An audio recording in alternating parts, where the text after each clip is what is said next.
médica, que es una materia eminentemente práctica.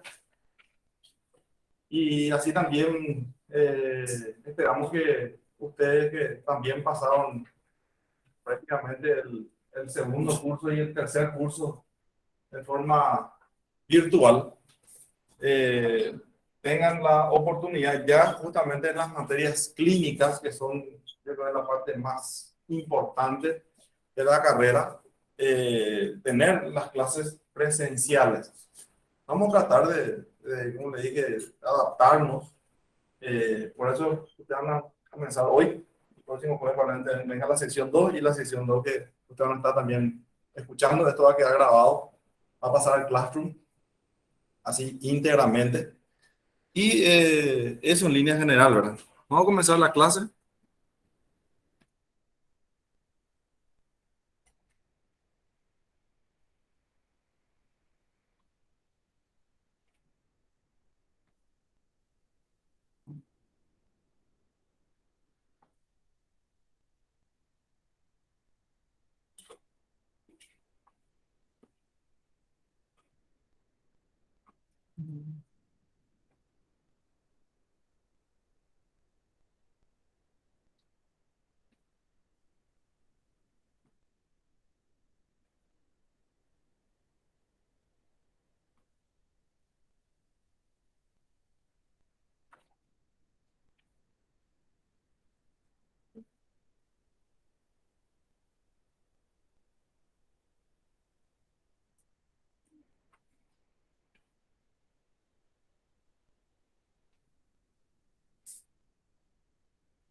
¿Están teniendo imagen de la diapositiva en el grupo?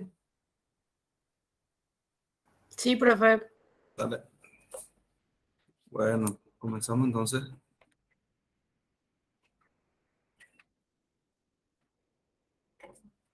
Eso. Bueno, semiología médica.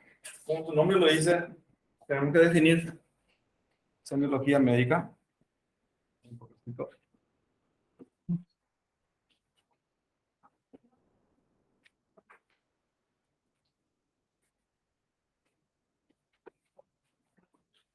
Para que puedan tener.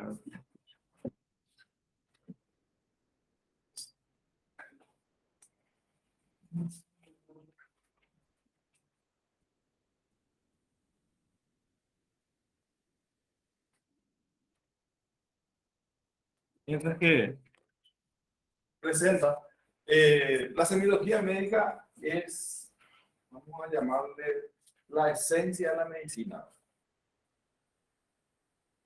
¿Por qué? Porque sencillamente estudia los signos y síntomas de todas las enfermedades. Si estudia los signos y síntomas, nosotros terminamos construyendo un síndrome, que como su definición es el conjunto de signos y síntomas que componen una patología. De repente no se llega a un diagnóstico, se llega a un diagnóstico sindromático. Y este diagnóstico sindromático se llega a concentrar y definir específicamente al diagnóstico con algún examen complementario para el diagnóstico. Puede ser anatomía patológica, puede ser un estudio de imágenes, puede ser un estudio laboratorial de inmunohistoquímica y decimos, esta enfermedad es esto. Pero, si retrocedemos un poquitito, todas las enfermedades tienen signos y síntomas. Así empezó, así va evolucionando, y la semiología te dice que así va a terminar. Es más, es fundamental, es clave, es esencial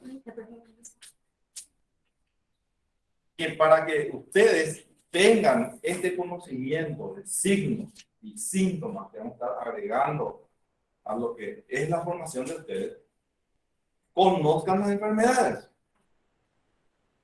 Y acá vamos a empezar a tocar anatomía, vamos a empezar a tocar histología, vamos a empezar a tocar fisiología, vamos a empezar a tocar fisiopatología, vamos a empezar a tocar anatomía patológica, y eso tenemos que saber. Si yo no sé las direcciones o no sé las calles de la ciudad de Asunción, ¿cómo yo voy a llegar en un punto? Es difícil. Si a uno de ustedes yo les agarro y les tiro ahora mismo en medio de China, Taiwán, y le digo, quiero que vayan al aeropuerto para volver, que van a tener problemas, no van a saber dónde están. Segundo, no entienden el idioma. Tercero, ¿dónde me voy? Y no conoce y no va a conocer. Si nosotros no tenemos el conocimiento de las patologías y que se supone que ya se dio en primer curso, se supone que se dio en segundo curso y se supone que se dio en tercer curso, por eso algunas materias se las conoce como correlativas. Entonces, saber esto para saber esto, para saber esto y para saber aquello. Hay muchas cosas que nosotros dentro del contexto semiológico, más en el examen final, sale y se le pregunta una definición de esto. ¿Cómo es la definición? Por dar un ejemplo de insuficiencia cardíaca. No, pero eso, ¿cómo decir? Nosotros tenemos que saberlo. Si no, se tiene que conocer. Es fundamental tener ese conocimiento. La semiología es la ciencia que estudia los signos y los síntomas de las enfermedades, como les estuve comentando. El objetivo de la semiología es llegar a conocer las manifestaciones y finalmente al diagnóstico, que ahora se cuesta muchísimo llegar. Muchísimo llegar. Ustedes mismos en el tema COVID, no sé si era una neumonía que hacía esto, que hacía aquello, pues yo no vuelo, yo no siento el gusto, porque mi resultado me dio negativo. Y por eso ya es negativo. Yo estoy con dificultad respiratoria, perdí el gusto, perdí el olfato, pero mi hisopado dio negativo. Yo a esta persona le decir, anda más tranquilo que no tenés COVID. Claro que no. De ahí que van a escuchar otra frase muy frecuente que es: la clínica es soberana. Tiene 4 patas, tiene cola y ladra, y ese perro. No puedo estar, quiero ver la foto, si es perro o no, y ahí decir, no. Yo tengo la clínica y esto es esto. La clínica es soberana. No podemos decir, no, pero acá viene negativo y por eso no es. Eso sucedió miles de veces. Ustedes saben bien que la especificidad de los estudios laboratoriales, muchas veces toda la familia tuvo positivo, yo negativo, por suerte. Es realmente negativo. O el equipo nomás falló y te dio negativo. Es lo que pasa. Esta materia es justamente para que ustedes tengan el conocimiento, y nuestras armas son nuestros sentidos: el ojo, el oído, el olfato, el tacto, el sonido. No, esto es mate, no, esto es submate. No, esto es timpánico. No, esto es un soplo holosistólico. No, esto tiene todos los sentidos. Nosotros tenemos que empezar a agudizar. Más de uno va a escuchar un soplo al principio, yo pongo acá, no escucho. Cuando empiezan a escuchar, ya. Esto es un crepitante, escuchen, un crepitante. ¿Y cómo un crepitante? Escucha y ya empiezan a escuchar. Esto es un murmullo vesicular. Y tenemos que conocer. Es lo que nos diferencia de todas las otras especialidades, porque la medicina es un arte. Y nuestros conocimientos tenemos que empezar a moldear. Ahora, con semiología médica, vamos a comenzar el trabajo. Tenemos una arcilla así, tenemos que hacer un diseño. Y tenemos que moldear hasta nuestras personalidades. La clase de hoy está en el libro, pero la mayoría lee y no entiende. Y yo voy a tratar, y como decimos cada año, esta es la única clase, va a ser la próxima, en que les voy a decir algunas cosas y va a depender ya de ustedes que pongan en práctica. Esto va a ser algo dinámico y hoy vamos a estar hablando un poco de eso. ¿Qué son síntomas? Se entienden por molestias, sensaciones o alguna afección subjetivas. ¿Qué significa? Yo no puedo medir. Yo tengo náusea. ¿Y cómo náusea? De 1 a 10, ¿cómo es náusea? Difícil de medir. Yo tengo dolor.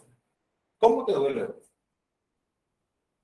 Más adelante, acá 3 o 4 clases vamos a dar ya semiología del dolor. Cómo nosotros descomponemos el dolor, cómo nosotros direccionamos el dolor. El dolor y sus características, hay muchísimo.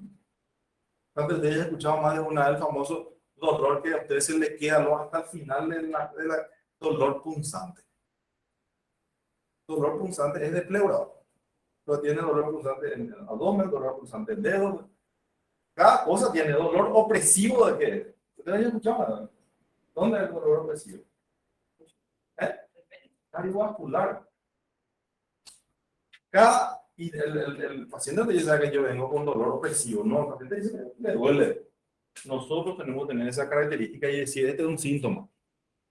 Este es un signo. ¿Por qué? Porque es objetivo, podemos medir. Está con fiebre. ¿Cuánto tiene? 38,5. Ah, sí, está bien. Está con anemia. ¿Cuánto de hemoglobina tiene? Y tiene 3,2. Ah, sí. Hasta podemos decir es leve, moderada o grave. Esto son nomenclaturas que ya tienen que estar en nosotros. Es decir, este es un signo, este es un síntoma. ¿Qué puedo medir? No, esto es difícil medir. El conjunto de esto hace que se produzca justamente el síndrome, que es una agrupación de signos y síntomas. Esto se une para justamente definir, esto es un síndrome. Y este síndrome probablemente termine en un diagnóstico, probablemente venga un paciente que ingresa por un síndrome febril agudo. Y si yo le digo a usted síndrome febril agudo, hoy, ¿qué yo pienso? ¿Qué enfermedad yo pienso? Que estaban ahí en un síndrome febril agudo. ¿Qué es? Síndrome febril agudo. Bien. Acá no. Dengue. Dengue. Síndrome febril agudo. Acá en Paraguay viene, uno está con fiebre y hace y le da el hueso. Y sí, dengue. Pero yo no tengo todavía la serología. Pero yo tengo ya el síndrome formado. Síndrome febril agudo, dengue a confirmar. Síndrome coronario. Síndrome coronario agudo. Las características propias de signos y síntomas que juntos y hacen el síndrome coronario. Síndrome meningio. Características, rigidez de nuca, hasta convulsiones, fotofobia, unas cuantas cosas que junto ahí es síndrome meningio. Y con esto, nosotros a esto queremos llegar al terminar semi. Allá por noviembre. Ustedes van a hacer un conjunto de cosas para determinar estos diagnósticos. Y ustedes tienen que escribir. Si alguien no entiende, me para. Sin ningún inconveniente, vamos a explicar y tenemos mucho tiempo. La enfermedad tiene una característica, como le dije, tiene signos y síntomas. En general tiene una causa específica. Vino el sarcófago, se contagió, vino a le picó, estuvo con fulano, no es lo dislipidémico, es lo diabético, es lo hipertenso, es lo EPOC. Yo sé, son unas cosas que tiene. Probablemente el comienzo posible que el clínico pueda plantear solamente un síndrome para identificar la enfermedad, como se está diciendo, un síndrome, conjunto de signos y síntomas, así que esto es probablemente esto. Posteriormente, sobre las bases de exámenes de evolución clínica, podrá pasar al diagnóstico, ya con el rótulo. Pero hay patologías que con los signos y síntomas, no más, nosotros hacemos el diagnóstico. Así es sencillo. Influenza. Vamos a empezar ya a hablar de patologías, endocarditis, influenza, tifoidea. ¿Qué son esas patologías? Si yo no conozco lo que significa endocarditis, ¿qué le voy a contarle al paciente? Es lo que sucede. Es lo que sucede. Se le da un paciente ya por agosto, vamos a ver este paciente, y se le mira al paciente. Y habla y no. ¿Y qué no colabora? No. Y piensa que el paciente estudió fisiopato y le va a explicar fisiológicamente cuál es su trastorno. Imposible. Imposible. Nosotros somos los que tenemos que entender. El paciente no va a entender lo que está pasando. Es más, nosotros tenemos probablemente el diagnóstico y tenemos el pronóstico de ese paciente de acuerdo a lo que nos está diciendo. El tipo no se imagina lo que está teniendo él, si por ejemplo tiene lo que llamamos un síndrome constitucional. ¿Qué es un síndrome constitucional? Astenia, anorexia y pérdida de peso. ¿Y qué significa eso en términos médicos? Que estamos frente a qué cosa? Un proceso neoplásico. El tipo no sabe. Y empezamos nosotros a buscar dónde está el primario. Probablemente ya está con metástasis, ¿dónde está? Y empezamos nosotros a investigar. Y eso es con nosotros, no es con el paciente.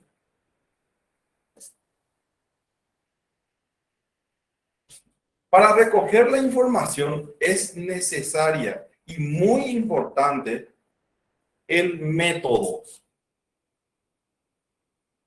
Que ustedes tengan, que el médico tenga, y que su capacidad sea lo más eficaz, eficiente para relacionarse con el paciente.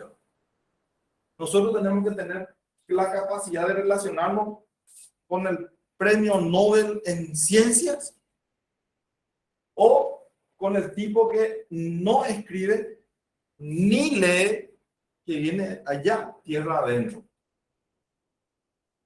Esa tiene que ser nuestra capacidad.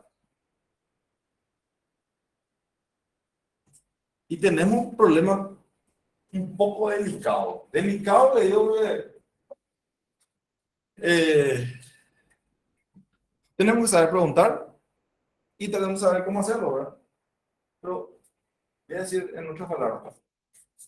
Y si hay que por andula, personas, si nosotros no hablamos lo guaraní, y viene, o sea, que en guaraní, porque me habló.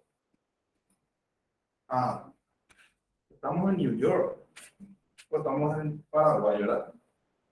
Acá la gente habla guaraní. ¿Entendés? Mandará. ¿Entendieron? En Yamulita hacer. Donde como es la paciente, ¿no? O vos también, uy. Y yo no puedo decir, ¿sabes que yo no sé? Este que lo tiene, ay, por favor, ayúdame cuando mi ya falleció. ¿Por qué? Porque no entiendo guaraní. ¿Entienden? Cuesta. Y hay palabras y nomenclaturas en guaraní.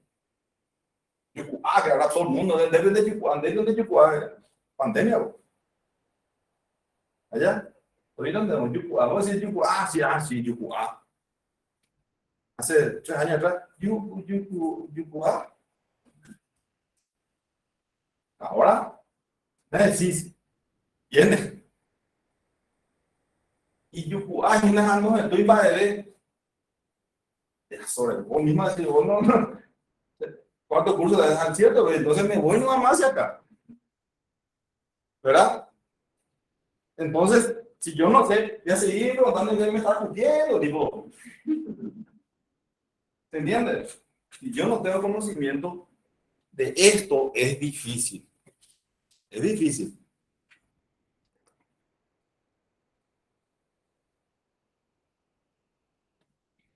La entrevista médica es, vamos a decirle, el sumo de la medicina, donde se obtiene la información más valiosa. Ellos nos hablan a nosotros y nosotros somos traductores del conocimiento médico. Con lo que nos está diciendo la persona, nosotros estamos haciendo una traducción en salud y definiendo la enfermedad. Con esta información se confecciona la historia clínica o anamnesis. Anamnesis es pregunta. Esta historia clínica es lo que nosotros este año y la semiología médica va a moldear en ustedes. Cuando el enfermo no es capaz de comunicarse, probablemente siempre hay personas que les van a ayudar a informar de algunas cositas que tiene el paciente. Pero como siempre les digo, hay situaciones como las neurológicas que el paciente está con alteración del sensorio y yo con mis conocimientos y con mis maniobras, yo voy a saber que tiene el paciente, ¿no? O si yo no sé lo que pasa en el tema patológico y qué es lo que yo me voy a hablar al paciente, señor, no se va a tratar que esté ahí un mes. ¿Y quién me va a decir si él no habla?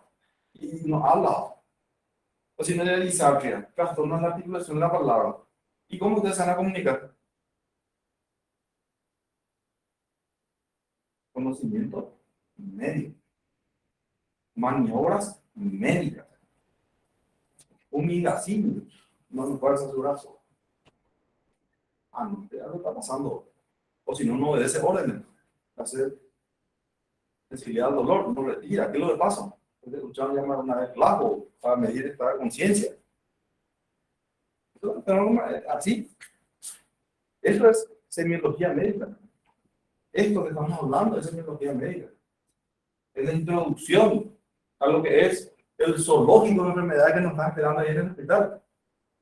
Todos tenemos que tener conciencia de lo que es la enfermedad. Al conocimiento que se obtiene mediante la entrevista médica se agrega la información del examen físico. El examen físico es la otra mitad de lo que nosotros vamos a hacer en semiología médica. Una parte de la parte de información y vamos a ver el examen físico si es cierto eso que me estás diciendo. Un paciente diabético de larga data que se amputó ya sus 3 primeros dedos. ¿Y por qué se amputó? Y una cosa de tanto le gusta decir pie diabético. ¿Y qué es lo que es pie diabético? Pie diabético hay muchísimas cosas. Se amputa por pie diabético. Y generalmente no. O si no, todos los vos diabéticos, te amputan media hora. ¿Por qué? Porque tu pie es de un diabético. ¿Verdad? Entonces se amputa. No es por eso que se amputa. Se amputa porque hay un trastorno de la vascularización, específicamente del terreno arterial. Y existe una arteriopatía obstructiva crónica. No es de ayer, de hasta ayer. Hace 15 años el tipo tiene eso. Y se amputó. Y yo le pregunto, ¿y por qué te amputaste? ¿Y cómo yo tengo eso? Ya es ciego, choca por la pared. Evidente, se está dializando. Otro diabético. El famoso ¿Vos qué incluso? ¿Vos qué incluso?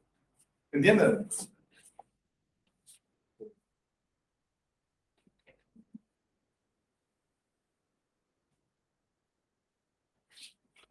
Relación médico-paciente.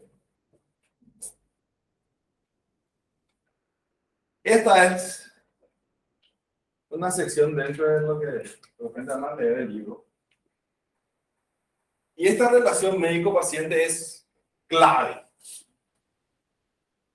para obtener yo información.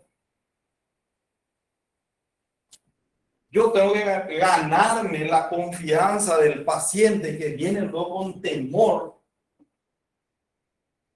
a la consulta. Viene con mucho temor. ¿Por qué? Y porque si es grave, está murió. Y es dificilísimo ganarse la confianza del paciente. Le estoy repitiendo esto porque ustedes tienen que ganarse la confianza del paciente que está internado ahí en el hospital central, en el hospital de policía, en el hospital que vayan a hacer, ¿qué cosa? Relación médico-paciente. Relación médico-paciente ustedes tienen en cualquier lado. En su casa, ustedes que son estudiantes, vienen un tío y dicen, bueno, pero la presión, empezó la relación médico-paciente. Yo soy la hipertenso y te empieza a recitar unas enfermedades. Y porque la mayoría de las personas y familiares saben que vos estás haciendo medicina. Ya está en cuarto curso ya. Un año más ya. Médico. Vamos a contarle. Tu vecino no viene corriendo si pasa algo. Mínimo, ¿qué le pasa a un amigo? Empezó relación médico-paciente. Si se gana la confianza, ustedes están ganando muchísimo. Gracias a esta relación, gracias a la personalidad de cada uno de ustedes, gracias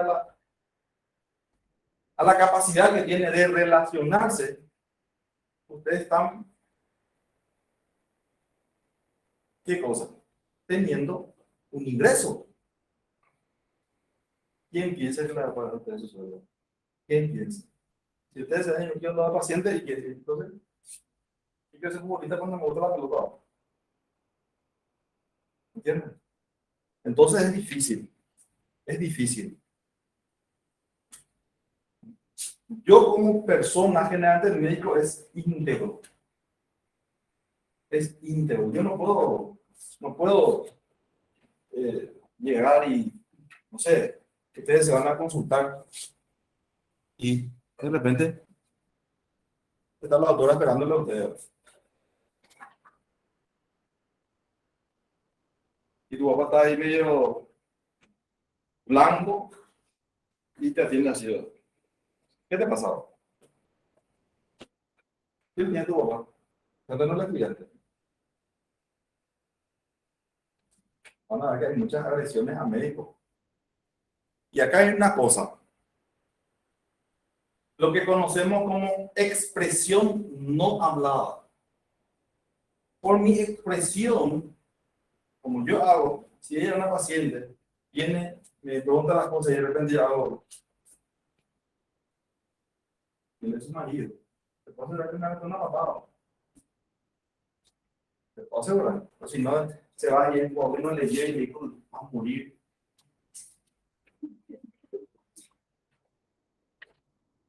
Y no se va así, encontrar así, está. No le importa nada. La expresión vale mucho. De entrada en la silla ya empezamos mal. Imagínense si viene una persona del interior y le pone a una persona así que va a hablar contigo. Y va a salir el señor y está igual. Tiene piercing acá, tu lengua no puede ni hablar. No sabes que puedes fumar, vos te va a hacer mal el pulmón y vos lo estás fumando. Existen muchas cosas que nosotros vamos a estar viendo. Y esto que le estoy diciendo es relación médico-paciente. Si yo no cuido mi aspecto, ¿cómo voy a ganarme yo la confianza del paciente? ¿Cómo ustedes van a tener pacientes? Ustedes como médicos tienen que tener la capacidad de convencer y decir, ¿sabes? Esto va a ser así, así, así, así, y enseguida van viendo el paciente y va espectacular ese doctor. Y te va a encontrar uno que es medio que dudando, ya está, ahí no está todo el tipo. Entonces, tenemos que cuidar nuestros aspectos, la forma de vestirnos, tratar de convencer al paciente que nos diga lo que está sintiendo. Hay veces que, en el caso de las mujeres, más todavía si son adolescentes y están embarazadas, lo que cuesta, algunos intentan abortar y probablemente viene por una hemorragia importante y muere con su mentira, porque ella nunca tuvo relaciones y no se le hace ningún degrado, nada para quitar. Yo tuve todo y se cuide. Cuesta, cuesta. Cuiden su aspecto. Hay veces que pensamos que, y siempre le digo, ¿para qué estudian medicina? Y la mayoría dice, y se dan las circunstancias en estas alturas, que algunos no sabían que lo iba a seguir, pero como hay 39 facultades de medicina y pagamos, ya entra, yo no quería, no tiene vocación. Yo miro la sangre y digo, no, vomitó, se ¿y qué es lo que estamos haciendo? Esto es vocación. Te tiene que gustar lo que está haciendo. O si no, ya hay de ahí, pero porque nosotros no vamos a mirar paciente que vomita, que sangró, que se reventó, que viene sin brazo, paciente que está moribundo, caquético, con colotomía, no sé. No vamos a encontrar paciente perfumado en la cama. Que está perfumado se va alta en su casa. Hay cosas que le estoy diciendo, está ahí en el libro para que entiendan, muchos no van a entender, pero es así. Y si ustedes no tienen esa vocación, olvídense que van a vivir bien. Como le digo siempre a los residentes, y guardia, aquí me está por matar. Vos terminar la residencia, hacer 2 veces más guardia. Terminar la especialidad, hacer 3 veces más guardia. Y después que le hace 4, puede tener que pagar el colegio a su hijo y hacer muchas cosas. No está mal en tu casa. ¿Y qué especialidad no te voy a hacer? Como lo que hay algunas chicas tienen 35 años, 40 años y no se casó. ¿Y qué está esperando? No toma tiempo, no. El estudio, la vida no espera. No te va a esperar. Uno tiene que aprovechar, tener un norte y decir, yo quiero esto, voy a llegar acá, y tiene que proyectarse. O si no, ¿para qué van a sacrificarse desde el kindergarten hasta terminar la carrera para decir, no me gusta? El colegio, lluvia, tormenta, casi te sentaste, terminar y no me gusta. Y cuando hicieron empezaron economía, terminaban en derecho, el derecho empezó, se fue en marketing, ingeniero terminó haciendo economía, no sé, son cosas que, y ahora con el tema médico, o sea, a mí no me gusta, dice no va derecho. Y cambia y cambia. Ese proceso es perder tiempo, y lo que nosotros no tenemos que hacer es perder tiempo, si no vamos a terminar. Puse esta imagen tanto para que puedan ver que el médico empezamos en cero. O terminar la especialidad, tener tu primer sueldito, y ya pensarlo tener un auto. El primer sueldito ya cambié mi celular. Y todos son cosas así, cambiar esto, aquello, y no se proyecta. y vas a tener 60 años y vas a estar haciendo la parada del colectivo y no vas a tener ni un centavo. ¿Para qué están estudiando? Para tener buena calidad de vida. Nosotros no tenemos que entender que nuestros hijos tienen que entrar en el mejor colegio. Tenemos que ir de vacaciones. Tenemos que vivir bien. Nuestro trabajo es bastante argelito. El que trabaja y el que no trabaja no va a venir a la parte. Entonces, esto es también parte de la semiología médica. Y así empezamos. ¿Dónde tenemos la entrevista? Y en cualquier parte, ¿no? En cualquier parte. Puede ser en el domicilio o en un hospital. Lo que siempre está es el paciente. Y probablemente está en una silla, está en una cama o está en el piso. Se cayó, no se puede levantar. O en un consultorio donde está ya con aire acondicionado, te pasa fulanito, viene, se siente y te explica tranquilamente lo que está pasando.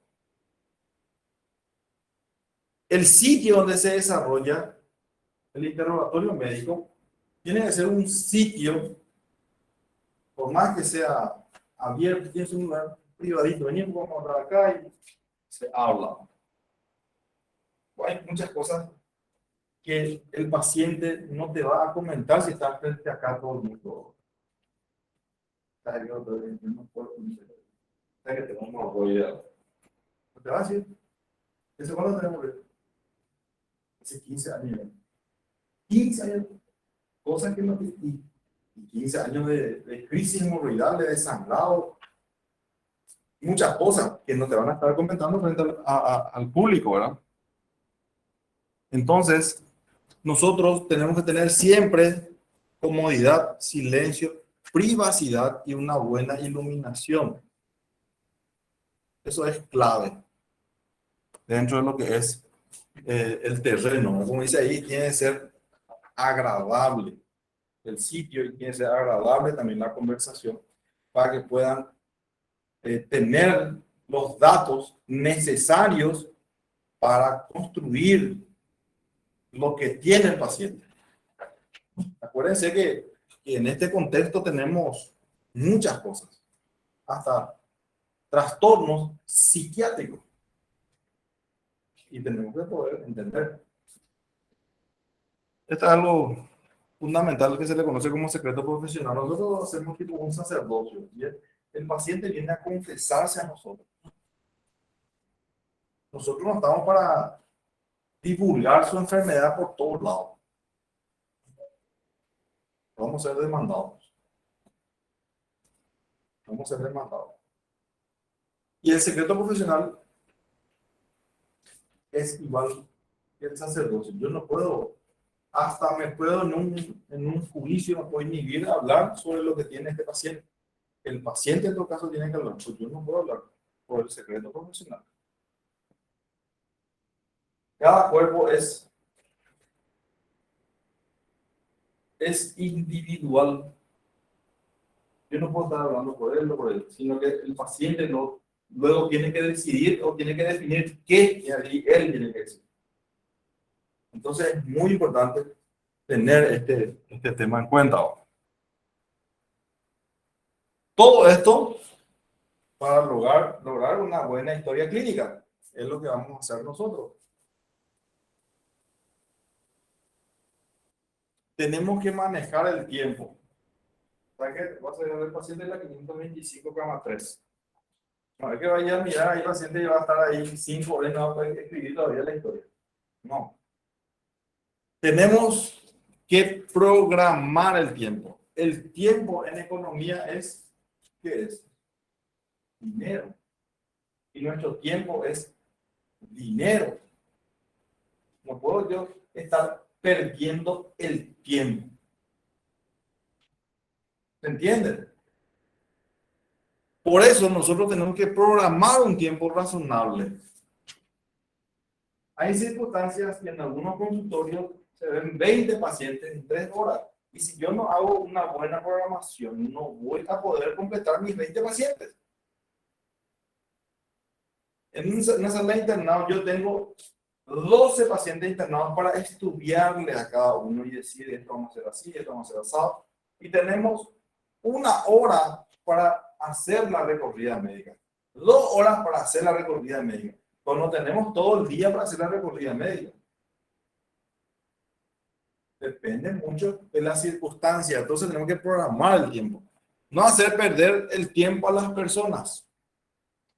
¿Sabes lo que se tiene que preguntar? Si yo luego no sé lo que le voy a preguntar, ¿qué es lo que hago?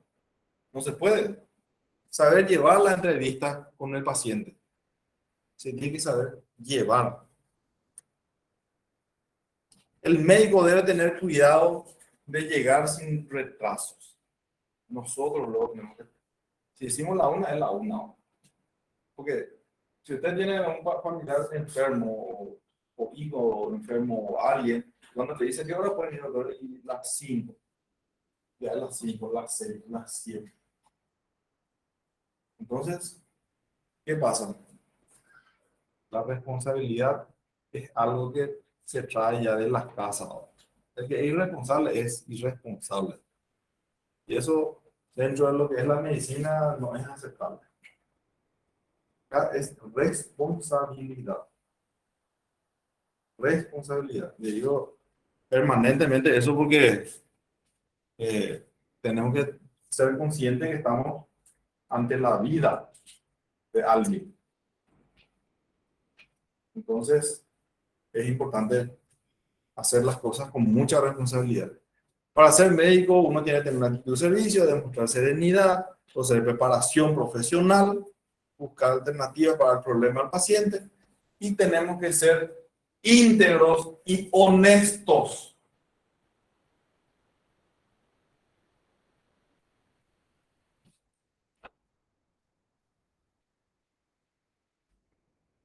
¿Cómo yo tengo contacto con el paciente?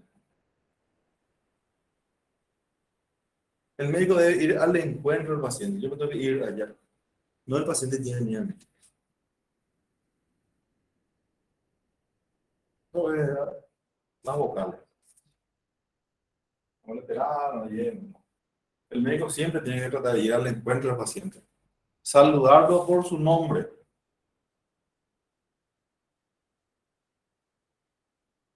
Y no de repente por patología. Una vez que tenía ACV. Una vez que tenía el tumor en el pulmón. Se lo invita a pasar y a tomar asiento en el caso que es un consultorio, ¿verdad?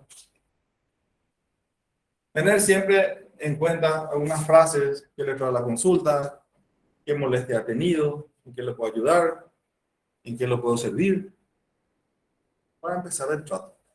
Es más, en guaraní hay circunstancias que le decimos Jesús, a la ruandé, mamá, ¿qué te trae acá? Perú, ¿verdad? ¿A tu ayudado? Entonces entramos en el terreno bien personal, el paciente se siente bien. Es importante escoger el trato más adecuado y, como se dice, es un trato respetuoso de usted. Y con los niños tener un trato más paternalistas.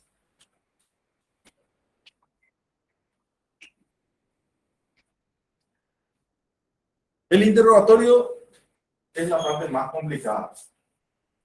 Es la parte más complicada del trabajo médico. Porque tenemos que quitar información para escribir y no podemos errar. ¿Quién te va a aceptar que están frente a un familiar que dice, me equivoqué? No olvidé poner esa apellido. No puedo yo olvidarme de nada. Entonces, este arte del interrogatorio médico es para tener la mayor capacidad de información del paciente y prácticamente aporta el 90% de las posibilidades diagnósticas el hecho de hablar nomás con el paciente. No hace falta ¿cómo te llamas fulanito? Vamos a hacer un hemograma, glicemia, creatinina, vamos a hacer tu clínica de creatinina, vamos a ver cómo está tu perfil hepático, tiroideo, vamos a ver cómo está tu orina, vamos a ver tu clase sanguínea y dejamos hablar. Ahí eso.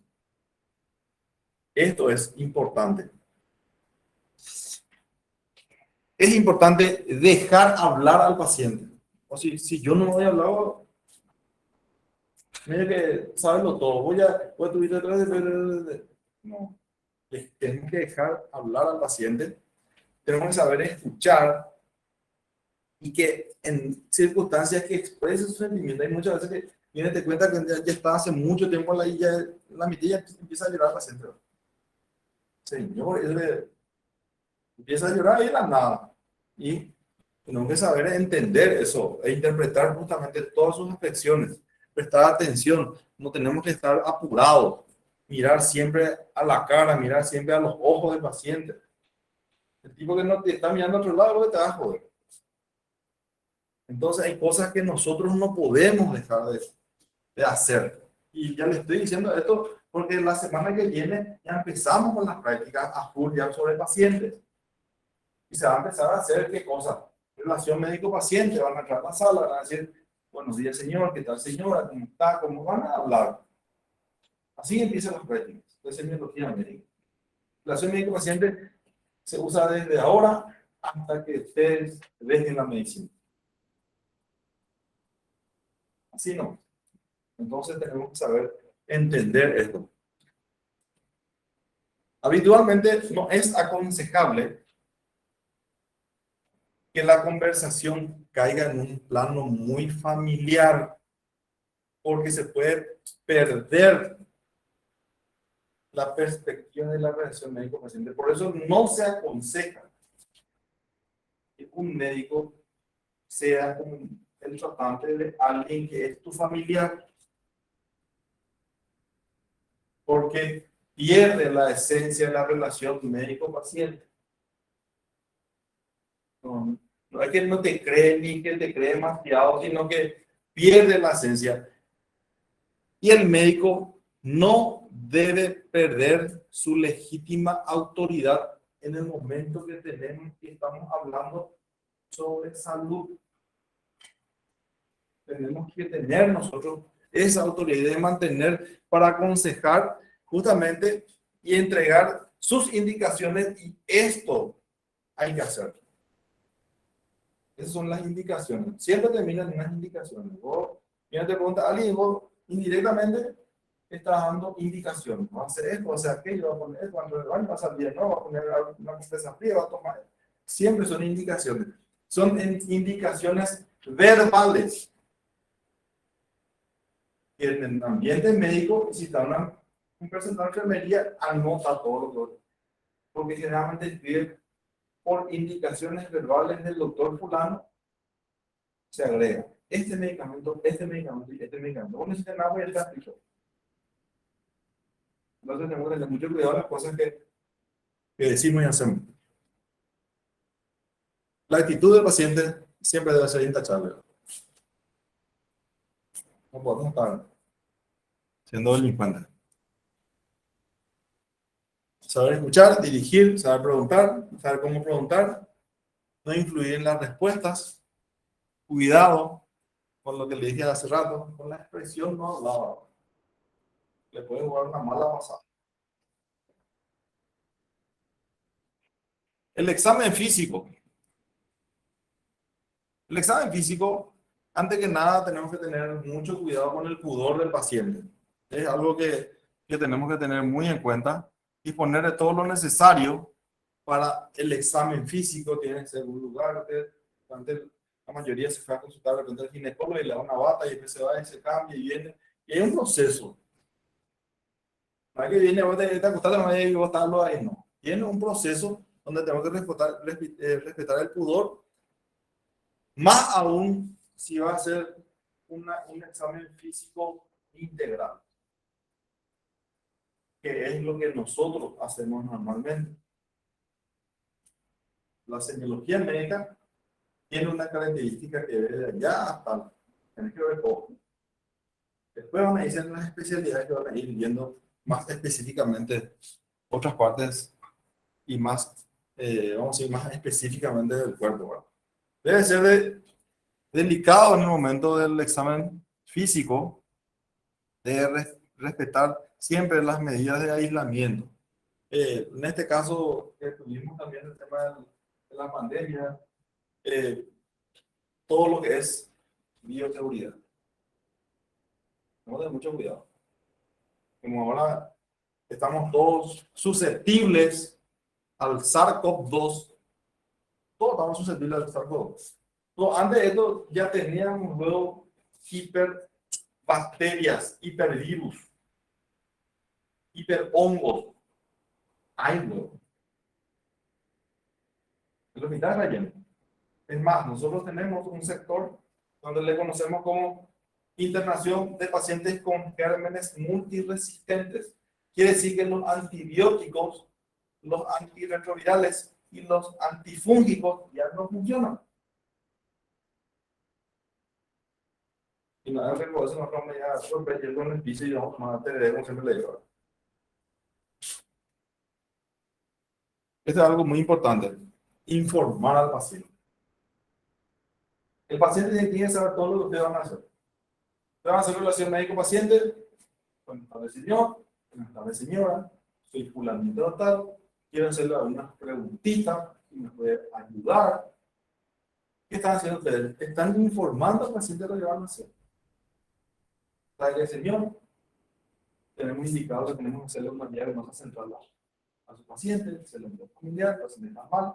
Se explica y por qué consiste en tener una vía permeable para pasar los medicamentos porque ya no tiene vías periféricas. Si no hacemos eso, va a ser difícil. ¿Querés que se haga? No, no quiero. No se me ha mandado.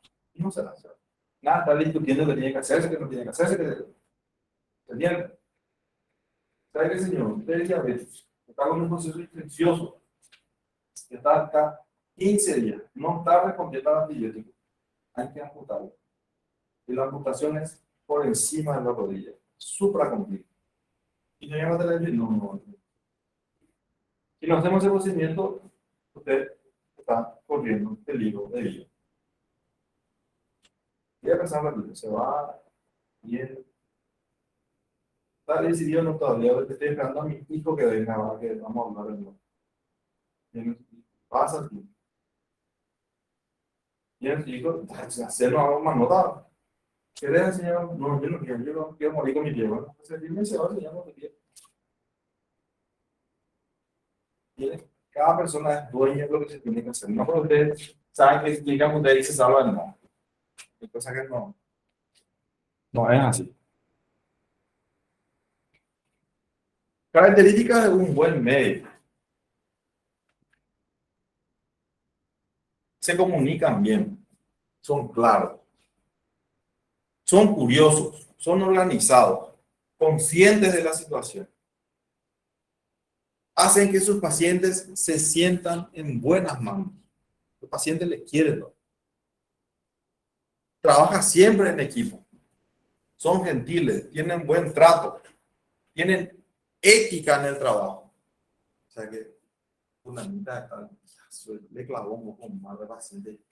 Y le estoy hablando mal de mi colega. Porque bueno, el aguanto siempre lo hace todo mal. Y la otra, la misma cosa.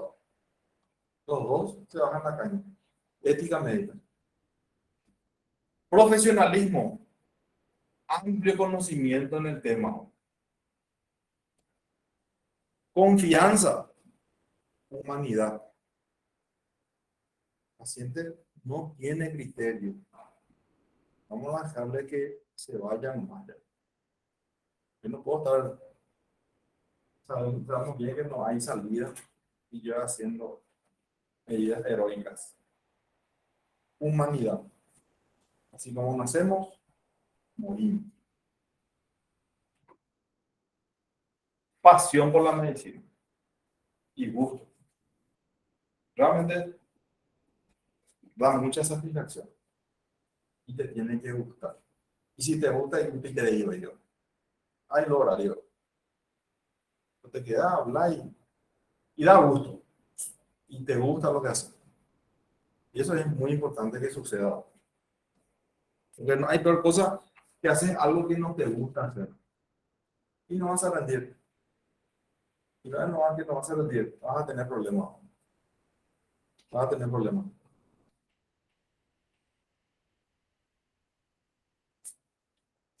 Esa es la introducción en relación médico-paciente. Esa es la relación, es las relaciones que nosotros tenemos que entender. ¿A qué vamos a entrar? ¿A qué nos vamos a exponer? ¿Cómo tenemos que vestirnos? ¿Cómo tenemos que actuar? ¿Cuál tiene que ser nuestra actitud? La educación, el respeto, humanidad y responsabilidad tienen que estar en nosotros. La ética, el compañerismo, el trabajo en equipo, siempre les va a ayudar. Siempre les va a ayudar. Y esto es dentro de lo que estamos hablando de semiología médica y probablemente la última vez que van a escuchar que se le está hablando de esto, porque después ya es patología, patología, patología, patología, enfermedades, maniobras, ya no se le va a hablar más de eso. Por eso es importante que eso agarren, y esto que le estoy diciendo, realmente guarden en lo más profundo y entiendan que es una profesión que da muchísima satisfacción. Eso les puedo asegurar. Probablemente no es tan redituable como muchos se imaginan, pero da satisfacción. Y, como les digo, ya depende de ustedes caminar por el mundo de la medicina. ¿Alguna preguntita? Esta primera parte, algo que no quedó claro. ¿Ahí en el grupo están siguiendo la clase? Sí, profe. Dale. ¿Alguna preguntita?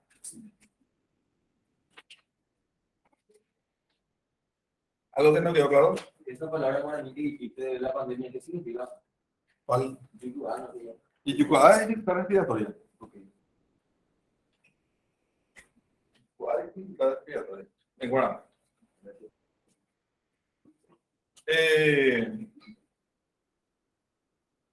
Pasamos a la página siguiente.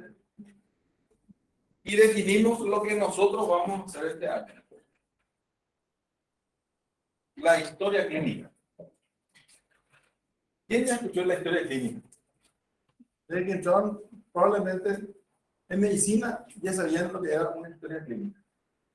Vos te vas a ir en el hospital a atender el expediente clínico. Tiene muchos nombres, pero la historia clínica en sí es una historia de todo lo que tiene el paciente. La historia clínica es un documento médico legal. Hay un problema médico legal, lo primero que el abogado, el juez, pide es la historia clínica del paciente. Es esencial para poder demostrar que la asistencia prestada a ese paciente ha sido correcta en todo momento y acorde al arte médico. Y se considera un documento privado. No porque yo quiero, no voy a tener acceso, no. Es más, si hay un problema médico legal, el juez o la fiscalía, alguien pide al hospital y el hospital le pide a alguien y ahí se hace una copia. Yo no puedo estar quitando fotos porque es delito. Y eso se sabe. Yo no puedo decir, yo no sabía. Así como la Constitución Nacional. Están los puntos que yo, como ciudadano paraguayo, sé que puedo hacer y sé que no puedo hacer. O si yo no sé, ya está cometiendo falta y ya está teniendo problemas graves. La misma cosa aquí. Esta historia clínica la hace una sola persona. Que son cada uno de ustedes. Porque al terminar la historia clínica, firma una sola persona. No firma ni entre dos, ni entre tres, ni entre cuatro. No. Es una sola firma y un sello. Y ese es el responsable del paciente. Ese es el que lleva la carga del paciente. Muchas veces se van, entra el R1, el R1 se encarga de hacer la historia clínica. Y hacen historia clínica a mansalva. El R1 hace el ingreso, hace esto, hace aquello, y en medicina interna hace un año de historia. Y como le dije la pasada, nosotros no solamente en clínica médica, hay un aproximado de internación al año, casi 15.000 pacientes. Entonces hay cosas que se pueden complicar. Pero si yo no pregunté lo bien, había sido, no, era alérgico a la dipirona y yo no me olvidé, no puse, a veces le puse la dipirona a esta paciente y ya murió. ¿Y quién es el responsable? Otra vez la historia, me enfocó. ¿Doctor fulano de tal? Sí. ¿Por qué no que era de la penicilina? ¿Por qué era de la dipirona? Y vos le preguntaste, no le pregunté, no. ¿Cómo te llamamos? Y sigue haciendo. Nos vamos a reír. ¿Quién tiene la culpa? El equipo que le hizo la dipirona y ahí no figuraba que eso le dijo. Ahí sí que buscar culpable no ya. Y indicó el doctor. ¿Y quién le puso? La licenciada. La licenciada no, la técnica que le puso la dipirona para la fiebre. Y hay una cadena de yo, el que le puso la dipirona, yo me la licenciada pálida lo. Y lo único que dice, le indicó el doctor fulano. El doctor fulano ya está más pálido que la licenciada. Y él le dice acá, no figura acá la cosa, y está en su casa. Cosa así. Cosa que tiene que constar en la historia clínica. Todo este año hemos estado hablando de historia clínica. Y hay cosas que tenemos que preguntar. Acá no hay, me olvidé y te reí. Porque puedes tener problemas serios. La historia clínica. Desde ya le digo, lo que nosotros vamos a hacer durante todo este año es una historia clínica semiológica. ¿Entendieron? Tiene unas características propias la historia clínica semiológica. Ustedes van a escuchar, viene siendo clínica quirúrgica. Y sí, viene siendo semiología quirúrgica. Sí, ya es una especialidad. Yo no puedo estar diciendo, acá nosotros en semiología quirúrgica nosotros hacemos así, y en semiología médica nosotros hacemos así, y no. La semiología es médica, es integral. Tenemos historias oftalmológicas, cardiológicas, neumológicas, pediátricas, ginecológicas, geriátricas, y todo tenemos que hacer nosotros en semiología médica. Nuestras historias semiológicas van desde que nace el paciente, es más, desde que se engendra hasta que está por orbitar allá 98 años. Es la historia semiológica. ¿Qué significa? Que en la historia semiológica es una historia cronológica. Tiene tiempo.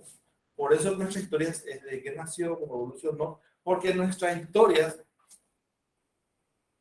el año que viene, va a ser base para que ustedes hagan historias clínicas pediátricas, para que hagan historias clínicas ginecológicas.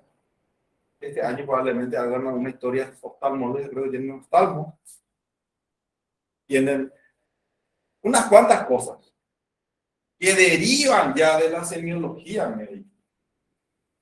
Por eso esta es una es una materia que quedó acá estancada. ¿Por qué? Y porque se decidió que en vez de 6 años, ahora la carrera va a ser 5. Vamos a meter todo nomás, aún así se mezcla todo. Y ya no hay una cuidada cada 5 años en vez de 5, porque no hacemos en 4 nomás, ya estamos a todo virtual nomás, ya, y después ya vamos a hacer más, ya en total, no es así. Se improvisa mucho en una carrera bastante delicada y no podemos continuar así.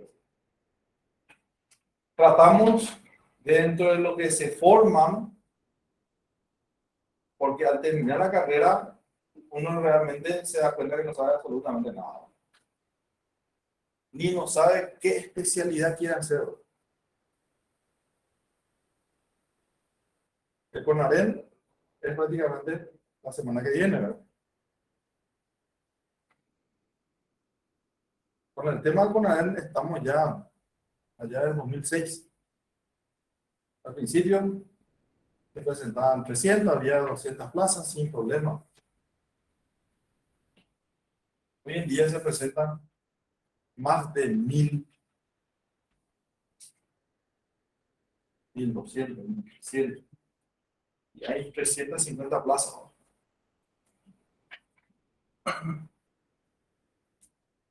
Y hacer la resta y se te queda mismo ahí sin nada. Y no hay sin nada. Ya está trabajando allá, está trabajando acá. ¿Y qué especialidad está haciendo? Y para cómo no hay nada todavía. Y es mano barata para todos. Que cubren ambulancia grave. Que cumplen. Va a cubrir urgencia. Porque hace varios. Y no sabe qué es lo que pasa, no entiende más. Y se complica. Por eso es importante que nosotros esta parte de las características de las materias entendamos. El año que viene, cuando vean pediatría, tienen que manejar pediatría. Al terminar medicina interna, tienen que manejar medicina interna. Ustedes están dando las quirúrgicas, entenderlas, no van a operar, pero van a entender. ¿Por qué? Porque al terminar la facultad, les puedo asegurar, más de uno no va a tener una especialidad. Y va a trabajar directo ya. Y va a estar jugando con juegos. Eso puede leer. Y es peligroso. Porque, como dije hace rato, la vida es una sola. Si murió, murió. Y para el colmo, queremos encontrar culpable. Y que ya morimos, pero él le mató. Y ese es lo peor. Es lo peor. Esta es nuestra historia clínica semiológica. Se ve mal, pero la intención es demostrarle que son 2 hojas nomás. La primera página es la que está hacia atrás. Y esto es lo que vamos a hacer todo el año. Nosotros al terminar estos 2 meses, tenemos que hacer hasta acá. Hasta antecedentes remotos de la enfermedad actual.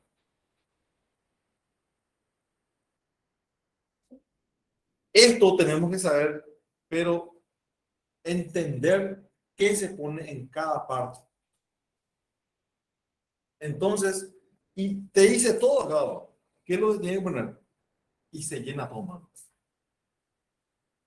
Se llena todo, mano.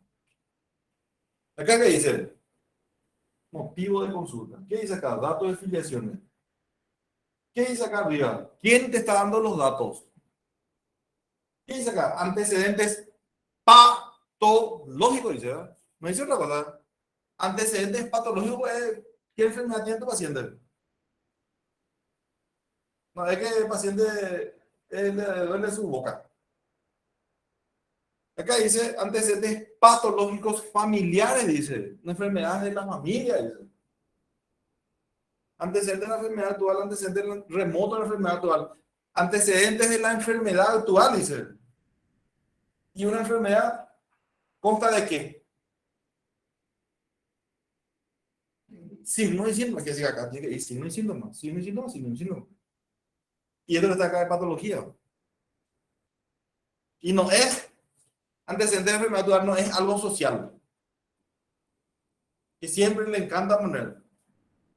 se subió en Uber, no tardó, el tipo que manejaba era morocho, le cobró caro y se bajó hace una hora, le bajaron ahí, le metieron en una camilla y tiene signos y síntomas. No, no hay nada de síntomas. Signos y síntomas de la enfermedad que tiene el paciente. Esto nosotros en estos 2 meses tenemos que terminar. En los otros meses restantes vamos a estar hablando un poquitito ya de tórax, aparato respiratoria, cardiovascular, un poquitito de mama, un poquitito de abdomen, osteoartrosis muscular, sistema nervioso y vamos a terminar con la impresión diagnóstica. Y ahí termina el examen semiológico al final. Usted tiene que terminar y entregar una historia así. Y nunca entienden que son 2 hojas máximo. No son 32 hojas. Y línea de subrayar, se tiene que borrar, se tiene que hacer esto, no existe eso. Por eso hay que practicar. No hay otra forma. Y uno de nuestros mayores problemas, ¿qué es? Y es la base, en la escuela. ¿Qué no podemos hacer nosotros en la escuela? Redacción creativa. No podemos hacer. Se pone un árbol, escriban sobre este árbol.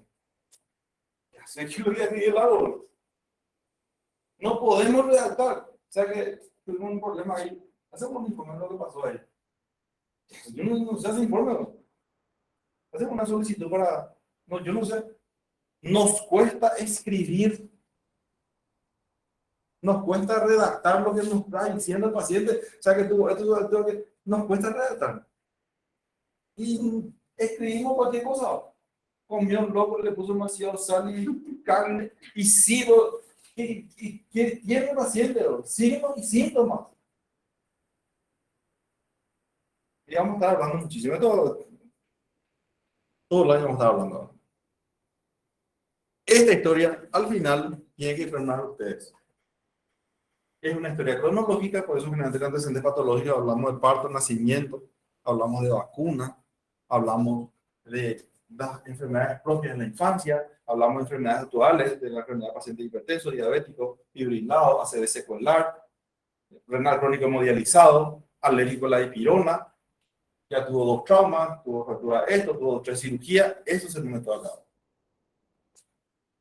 Hay una parte que se habla de CASE, que es condiciones socioeconómicas y culturales, y se pregunta al paciente si es del interior, si es acá de una zona urbana, si sus estudios son primarios, secundarios, terciarios, si su casa tiene techo de paja, de tejas, tiene piso, cuánto hay una...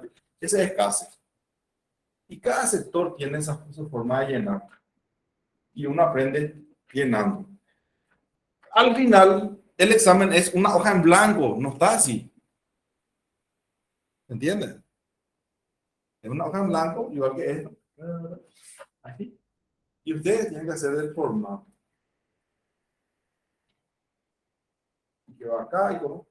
Eso es porque la mayor parte de las historias la van a hacer en hojas en blanco. No van a tener un formato. Y este es un formato semiológico. Esto es la esencia. Y de repente te vas a neuro, probablemente el sistema nervioso esté más desglosado, hasta allá un dibujo de una persona, si va a ser un mastólogo, va a haber 2 mamas, un cuadrante, va a estar dividiendo. Es más específico. No es tanto así. Pero esto es la forma de llenar. Así, así y así, vamos a estar diciendo. Por eso es importante que tengan en cuenta cada clase que asisten para que puedan entender lo que ustedes van a hacer. Y una cosa es lo que les estoy diciendo y la cosa poner en práctica. Y ahí empezamos y tuvimos estos 2 años un problema serio. El primer año de pandemia no se practicó. Y pasaron directamente ya al quinto. Y no sé cómo, y van a tratar más o menos ya ese quinto, también hasta la mitad más o menos también me voy, no me voy. Y la práctica, la paciencia. Las prácticas se hacen sobre paciente. Así nomás. Y entonces, Fueron 2 años bastante difíciles. Pregunta acá. Pueden parar y hacer preguntas sin ningún inconveniente, callados. Pueden preguntar cualquier cosa.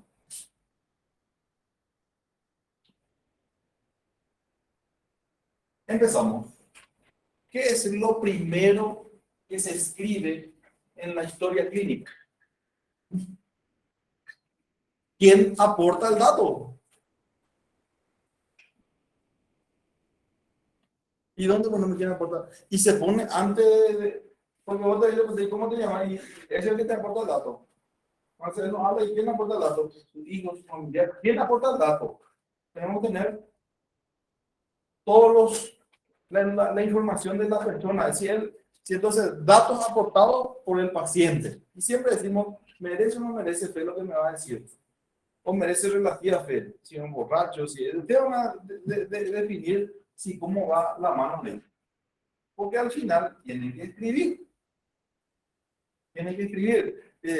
Si el paciente es un paciente psiquiátrico y le dice que es Alfredo Stroessner, ¿y qué va a hacer? Él va a escribir, no, él dice que Alfredo Stroessner y no voy a escribir.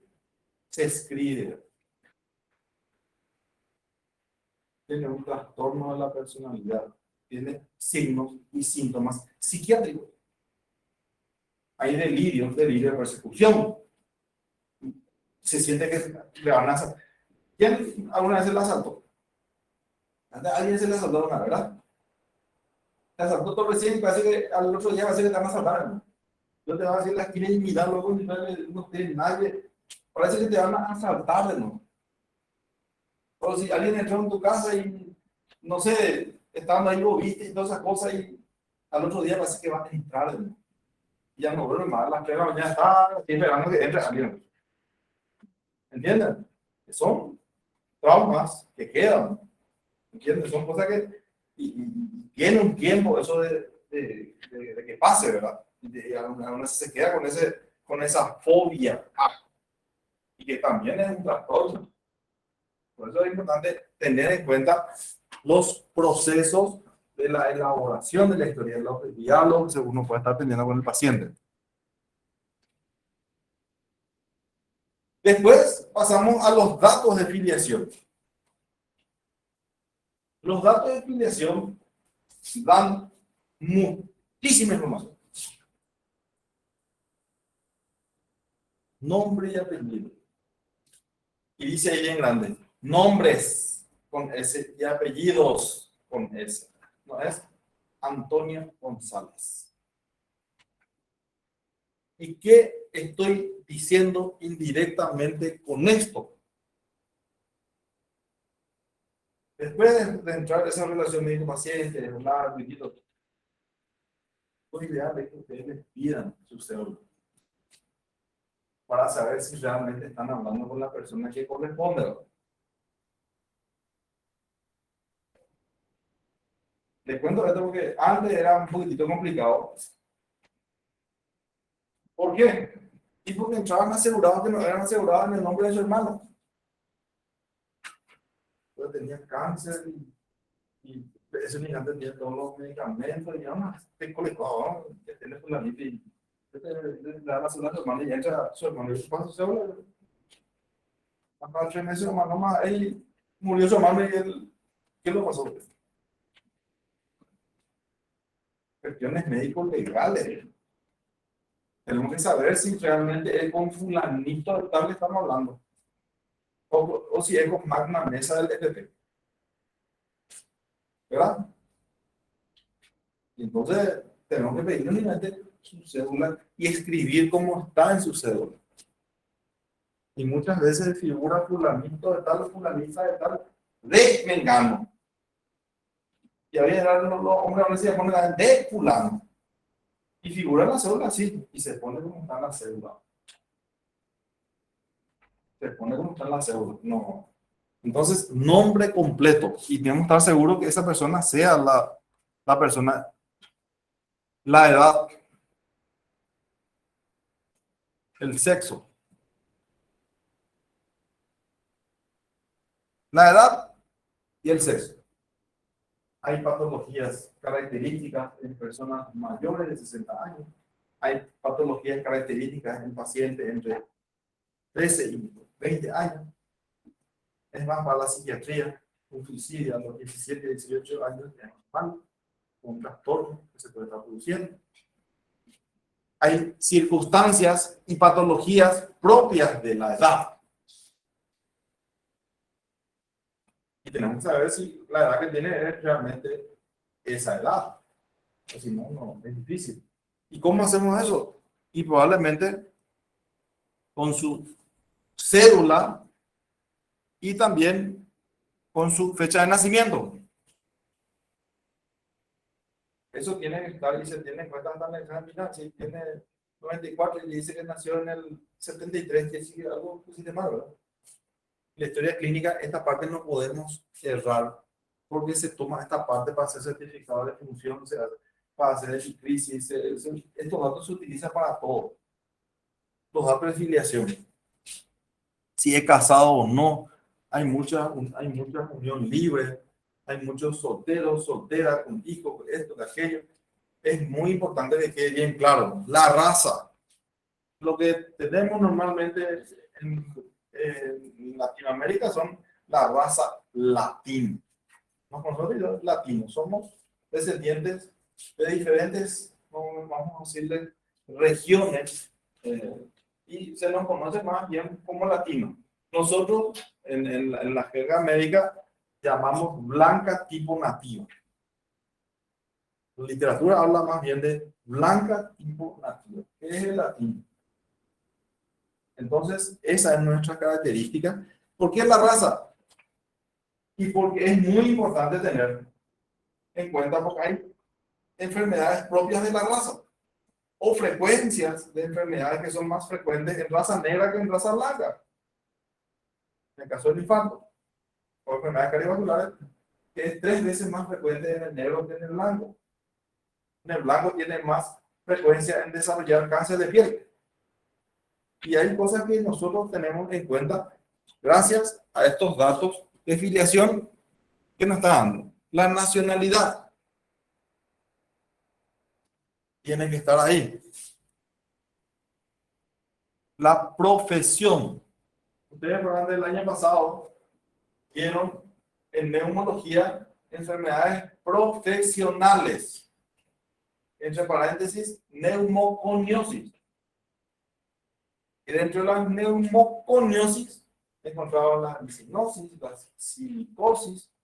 ¿Qué significa? Y significa que tiene relación con la profesión. Gente que trabaja en construcción, gente que está mucho en polvo, silicosis. En plástico, lisinosis. Las neumoconiosis donde hay polvo, el smog. Tienen relación y son enfermedades profesionales. Por eso la profesión es importante. Es más, hay profesiones que empleados de supermercado que están en la caja de las 8 de la mañana hasta las 7 de la tarde. Eso tiene enfermedades propias. Son enfermedades, son profesiones muy estresantes, están con gastritis, están con dispepsia, tienen trastornos clásicos de la profesión. Domicilio y procedencia. Domicilio es donde actualmente está viviendo. Por ejemplo, está viviendo en Mariscal López y Brasil. ¿Dónde eso es? Asunción, capital. ¿Y su procedencia? Él viene de Caraguatal. Él viene nomás a trabajar. Y más de uno de ustedes les puedo asegurar que es del interior y viene nomás, está residiendo nomás acá en Asunción. Entonces, ¿cuál es tu dirección? Y mi dirección es Cerro Corá y Antequera. Yo vengo de dónde? Yo vengo de Paraguay. Es muy importante la procedencia y la residencia, específicamente el domicilio, porque van a darse cuenta que cuando estamos en pandemia y vino el tema de Ciudad del Este al foco, ¿dónde de Ciudad del Este? No, espera un ratito. ¿De dónde venís? Yo vengo de aquí, yo vengo de allá. Espera un ratito. Es muy importante esto.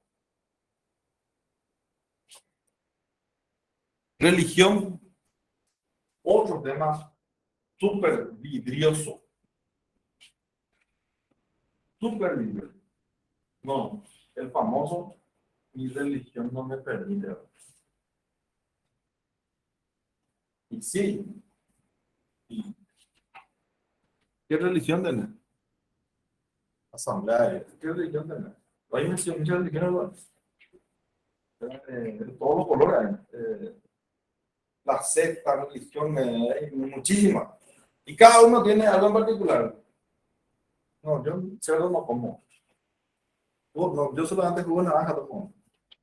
Digo, no, yo. Pero se respeta. Se respeta. Estuvimos hablando justamente de relación médico-paciente. Hay cosas que se respetan.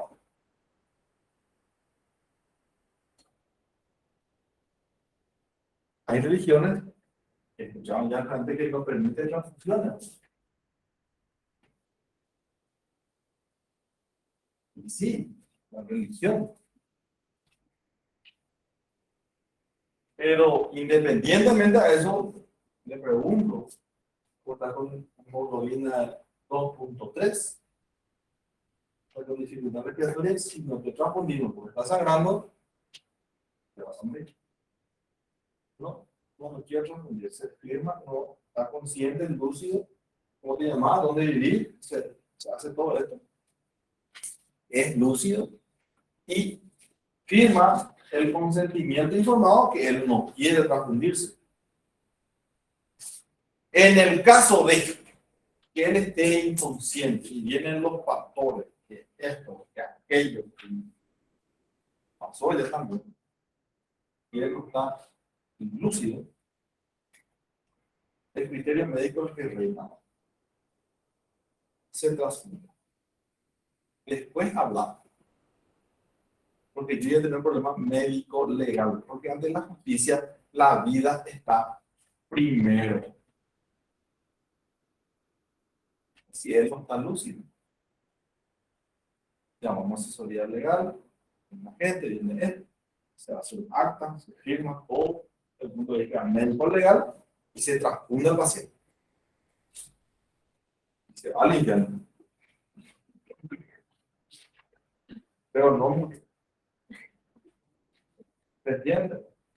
Hay cosas que tenemos que entender y hay cosas que nos van a tocar. Y para tratar, entre paréntesis, de convencerle, depende mucho de mi forma de actuar como profesional médico. Claro, la fisiología de la hemoglobina cuántica. Tú te creas hacia el este y tu combustible va hasta. Bueno, y acá va a tener que buscar por donde está hasta hacia el este y sí que llevo. ¿Crees que igual? Sí. O cuando está en Cacupé y está empezando a fallar, ya que yo tengo combustible, ¿crees? Hay cosas que tenemos que entender y tenemos que hacerle entender al paciente. Y nosotros siempre hablamos del punto de vista médico. Y siempre estamos en una línea muy finita que es legal. Hay cosas que nosotros no podemos estar por nuestros criterios humanos. Tenemos que hablar. No tienen que tener vergüenza en preguntar y decir, ¿sabes qué? No sé. ¿Qué es lo que va a pasar ahora si sucede esto? ¿Qué vamos a hacer? Quiero contar a alguien que tiene más experiencia, además que tenemos, hasta que nos vamos a caer y si tenemos problemas, Carlos, ya no la mierda. Y acá nos reunimos, está el abogado, acá se le llama al fiscal que venga, esta es otra situación. Nosotros no hacemos por hacer las cosas. Entonces es muy importante tener en cuenta y nos quedamos en este tema de la religión, porque la religión entra en un contexto de fe. O para la religión tenés que tener fe. Yo tengo fe, estoy seguro que Dios me va a ayudar y voy a salir de este cáncer que tengo. Y sí, está bien. Casi siempre se muere. Casi siempre se muere. Milagro, hay también, pero demasiado poco. El que tiene sentencia ya cuando ya te das cuenta que ya no hay retorno, es difícil. Y casi siempre termina mal, ¿verdad? Pero hay cosas que no podemos nosotros entrar en un terreno bastante delicado, que es entrar a hablar de la fe del paciente, y encima de cuestiones de creencias que es del paciente, y es de él, y respetamos y tenemos que respetar siempre y cuando el paciente esté lúcido. ¿Sí? Si el paciente no está lúcido, un familiar puede autorizar. Generalmente el paciente, hay una escala. Si vos estás casada, tu marido le dice, no está tu marido, el hijo mayor, tu hijo mayor, y se avanza. Lo que pasa es que son decisiones que ellos no quieren tampoco decidir por sí solos. Entonces le llaman al otro hijo, se llaman todas, algo que tienen que hacer ya. Entonces, pues, paciente si no está lúcido, cuesta muchísimo y nadie quiere tener, y quiero firmar acabo de siempre decimos tipo, firmar acá, que acá le decimos, no quise firmar, porque no, vamos, soy responsable de lo que le ha pasado. Sí, sí, menores. En mi caso, Sí. tengo hijo de mi mamá. Sí. Es mi hijo mayor, no mi papá. ¿Cómo? Sí, yo soy la que más ¿Vos sos la mamá? Yo soy la mamá. Sí. Tengo mi mamá Sí. y está mi hijo. Sí. Es decir, No, vos sos tu hijo, tu mamá. Ya tres cuadros. Es difícil, es la ley. Tu mamá sí contigo. Vos con tu hijo. ¿Entiendes? Porque se van a empezar es un problema serio. Es un problema serio. Hay veces que no hay mucho que hacer y la mitad de la familia que se va por el procedimiento de papá, todo lo que tiene que hacerse, por favor, que el papá ya no tiene más, ¿entienden? Y le explica que no hay más nada, igual no que le llevan a terapia. Y hay gente que ha estado un mes, ya no sé. Es una cuestión delicada, pero es una secuencia que tiene que conocer usted. Es algo que tiene que manejar y tiene que entender cómo viene la mano desde el punto de vista legal. Como le digo, te van a empezar recién a hablar con el paciente, van a estar pasando. Hay cosas que desde ahora tienen que tener cuidado en preguntar. Hay cosas que no se van a preguntar, probablemente el tema de cuando echamos la parte ginecológica, fecha de última menstruación, ¿sí? Cuándo fue su primera vez, no vamos a estar preguntando eso. ¿Entiendes? Vas a preguntar probablemente cuando estés en ginecología, en una visita chiquitita, no en la sala donde están 3 o 4 o 8 pacientes. ¿Entienden? Entonces hay cosas que vamos a ir viendo y teniendo mucho tacto para preguntar. La fecha de ingreso, cuándo ingresó el paciente, la sala, dónde está tu paciente, la cama, el puesto donde está tu paciente. Usted va a hacer la historia, le puedo asegurar, hacer y le damos ahí, ¿y dónde está tu paciente? No olviden, mira, usted entró en la pieza, no sé ni dónde entró.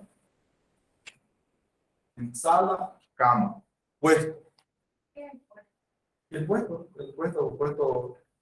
ginecológico, o puesto 5.1, que es de hombre, puesto 5.3 de mujeres, listo, la sala que le corresponde a esto, la sala que le corresponde a aquello. La mayor, los hospitales grandes están todos sectorizados. Todos están sectorizados. Es más, ustedes se dan cuenta que si día el primero, te vamos a quitar fórmula vascular, te vamos a quitar la dirección, te vamos más de pediatría, al otro lado tiene obstetricia, te vamos más. Está todo distribuido, para que el niño está con el adulto y está enterado.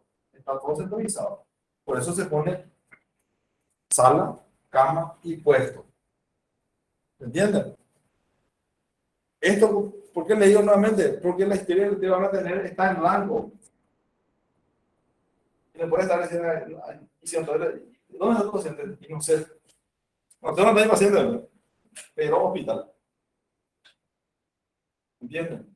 Tienen que tener claro esto. En su disco duro y no tiene que agarrar bien.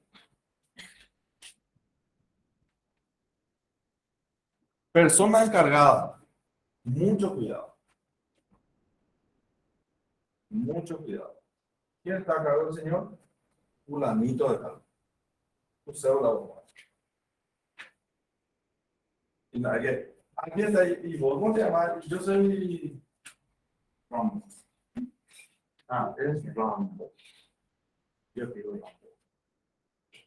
¿Entienden? No puedo estar confiando. ¿Cuántos ladrones hay que se hicieron pasar de acompañante de paciente y paciente está lúcido? Le robaron.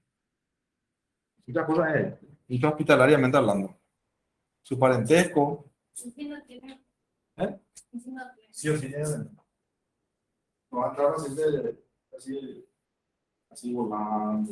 Ahí es eso. Ahí en caso de que el paciente como el coagulaño, si no, todos vinieron mucho NN, empieza a trabajar en un servicio social volando. Por eso la parte es clave. Y me cuento esto porque te dice, yo estaba con que varios de ese domingo en esto es clave. Pues está lucido mientras tanto, ella entra en coma, entra en, o sea, y en ese momento, ¿cómo te llamas vos? Fulanito de tal, donde y los máximos posibles datos. Y después de 8 horas ya se decía, ya un potensor ya. Pero este es donde fue uno de los servicios que a la hora teníamos la lista de los pacientes que entró. No, en todos los servicios casi 84 pacientes llamados, tenemos su nombre y apellido, dirección y todo eso fue disponible.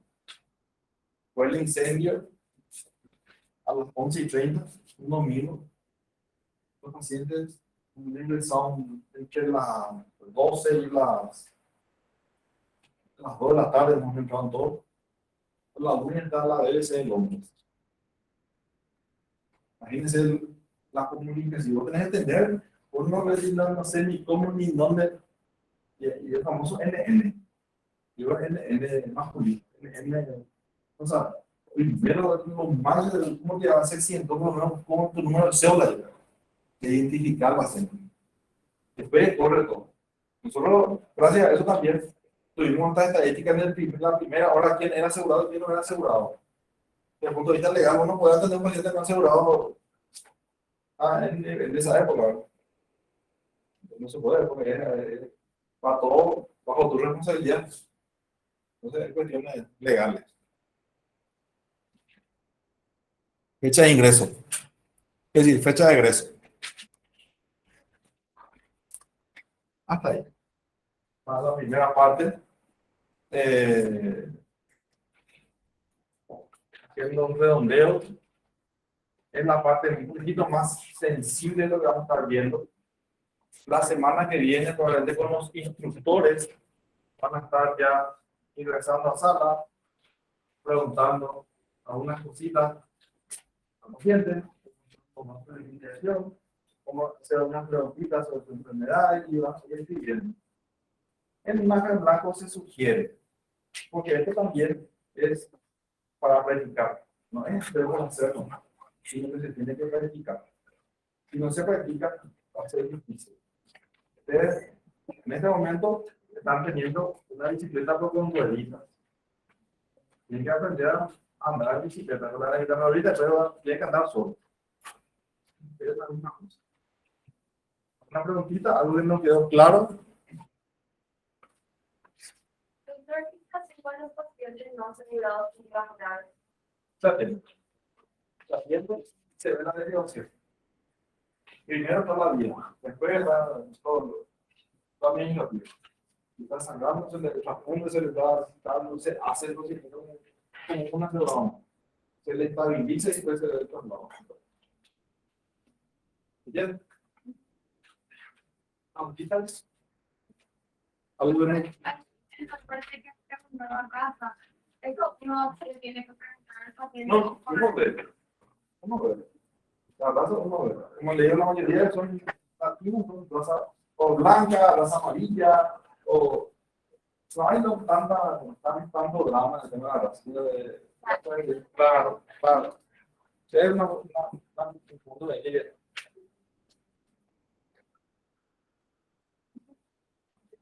Bueno, hasta aquí la clase. Voy a ir cortando. Pueden salir.